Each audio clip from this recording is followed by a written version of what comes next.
Alright guys, welcome back to the channel. My name is Ryan. A couple of videos ago, I asked if anyone had any requests or recommendations, and one of my loyal subscribers, Jace, this one's for you. Very simple marinade. So the major ingredient in here is the Achiote paste. It's going to give it that color it's known for. It's going to be blended with all that meat, 5 pounds of meat. I got an onion, a couple habaneros, which are optional, so if you don't want anything too spicy, don't use these. Garlic, I got a little bit of Mexican oregano, I got some cumin, yeah, and then a pineapple juice and a little bit of vinegar, so we're gonna just mix it up. Let it go overnight, so stick around and check it out. All right, so to start the marinade, I'm doing one small onion cut in half. I got a bunch of garlic right here. The easiest way to get the skin off the garlic is if you get like a cup or some kind of Tupperware and put a lid on it and just shake it up like that. And then voila. You have some nice garlic right there, about 6 or 7 cloves. Now I got a pineapple right here. I'm just gonna juice this. You don't have to be all fancy like I'm doing. If you have any juice, like in a bottle or whatever, use that. Use orange juice also if you want. But I'm just gonna throw it in a juicer right here. I'm trying to get about a cup of juice out of it. I'm gonna throw it in a blender with that onion cut in half. A couple habanero peppers, 1 cup of apple cider vinegar. If you want to use regular vinegar, that's totally fine also. And I got 3.5 ounces of the Achiote paste and the rest of that garlic. Doing about a tablespoon and a half of oregano and a tablespoon of cumin. Then go ahead and just salt and pepper to your taste. Just gonna throw a few handfuls in there, or pinches, with that fresh cracked black pepper. I got the Guajillo chilies. I stemmed and seeded and blanched in hot water for about 10 minutes. Gonna throw those in there and give it a blend.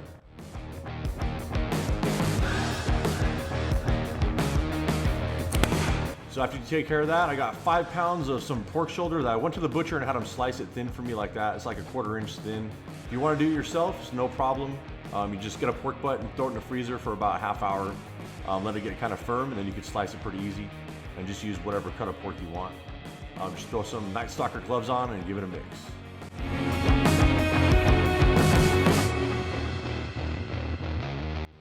All right, so what you're gonna do is throw that in the fridge overnight up to 24 hours. Then the next day when you come back, what I'm doing is gonna kind of make like a bootleg, makeshift vertical spit.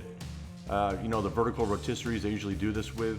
But just like in the other videos they have on how to do the tacos al pastor, is basically they use a pineapple, one for the bottom, one for the top, and they use some kind of rod in the middle to kind of layer the pork. I'm using these skewers right here.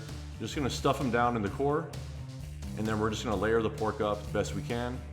Just kind of ripping holes in the middle and layering it like that. Just do the best job you can. Just kind of wrap it around. Make sure the edges are kind of even. That's pretty much all you're looking for. And then any pieces hanging off like that, just get a knife and then cut it off and keep layering it. Pretty easy. So there we have it. That's 5 pounds of meat, like I said. We're just gonna snap off the top of the skewers right there, and then kind of cut it off, and then poke a hole in the pineapple core, and then just slap it on top.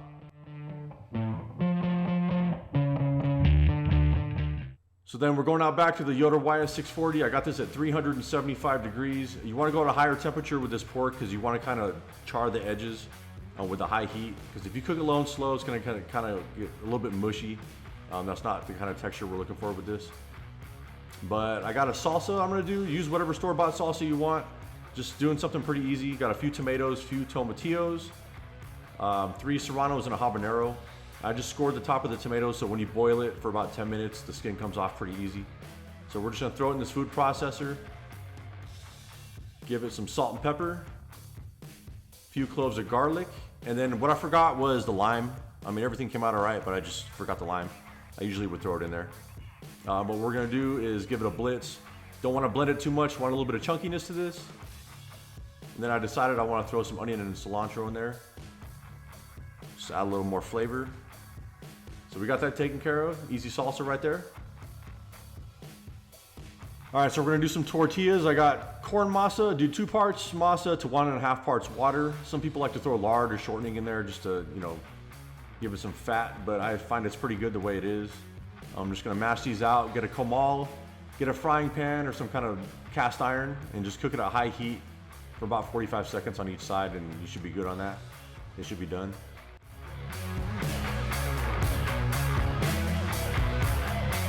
All right, so with this pork, I checked on it after about an hour, hour and 15 minutes, and I was running low on pellets, so I had to take it out. It kept falling over. It was kind of a pain in the ass, so I had to prop it up with these limes right here. And then I threw it in the regular oven at 400 degrees and finished it off. So the total cook time was a couple hours. It's gonna be different for everybody, so keep an eye on it. And when I probed it in the middle, I got it about 140 to 145. But I'm just gonna do a little test taco right here. Got these charred edges gonna cut off. Gonna slap some onion and cilantro on there. Got that fresh salsa we just made. And once again, I forgot the limes, which kind of pisses me off. I don't know how I forgot. But you kind of get wrapped up making the videos and then you forget the little things. But tasted pretty good. I was pretty happy with it. And we're just gonna slice off the rest of this to make some other tacos. Just for the presentation.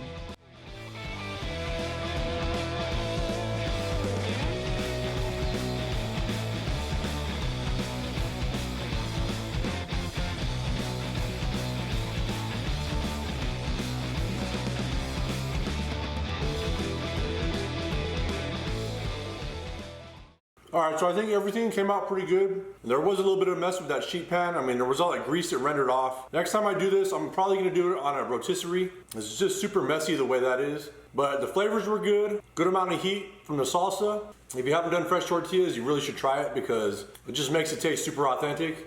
And usually I don't like pineapple with any kind of pork or anything like that. Like I would never put pineapple on a pizza, but it totally works with this. I'd say it came out pretty good. Woo! But like I said, if you are gonna try this at home, do this on a rotisserie. I wouldn't even mess with those little bootleg vertical spit like I just did and everyone does on the other videos and stuff like that. It's just a mess. It's kind of a pain in the ass, but you do you. Thanks again for watching, guys. Peace out.